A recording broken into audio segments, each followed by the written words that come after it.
যেখানে তোমার রব ইবলিসের দোয়া পর্যন্ত ফিরিয়ে দেননি, সেখানে তুমি কেন হতাশ? তুমি তো আল্লাহর প্রিয় নবীর উম্মত। ভাইরা আমার, হতাশ হবেন না।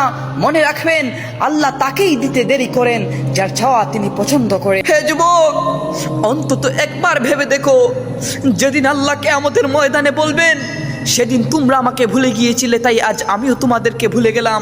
তখন কি করবা? যেই আল্লাহর দয়া ছাড়া একটা কদমও জান্নাতে দিতে পারবা না, সেই আল্লাহ যদি একথা বলেন, তখন কি করবা? ইয়া রব, আমি অন্ধকারে হারিয়ে যাচ্ছি, আমাকে আরো একবার হেদায়েত দিন। শুনলাম মেয়েরা নাকি বাবাকে বেশি ভালোবাসে, কিন্তু আফসোস, হাজারো বাবা জাহান্নামে যাবেন শুধুমাত্র তার বেপরদাশীল রাজকন্যার জন্য। মেয়ে, তুমি সাবধান হও নিজের বাবার জন্য, বাবার মাথার গাম পায়ে পড়ে মেয়েকে ওড়না কিনে দেওয়ার জন্য। আর সেই মেয়ে সোশ্যাল মিডিয়াগুলোতে ওড়না ছাড়া ভিডিওতে আসে ফলোয়ার বাড়ানোর জন্য। ছি মেয়ে, তোমার লজ্জা হওয়া উচিত। ছি, ভাবতেই অবাক লাগে, একদিন আমাকে কেন্দ্র করে আজানবিহীন নামাজ হবে, আর সেই আমি কিনা দুনিয়ার রং তামাশায় নিজেকে মাতিয়ে রেখেছি। আফসোস, হাঁটছি জাহান্নামের দিকে আর মনে করছি জান্নাতে যাব।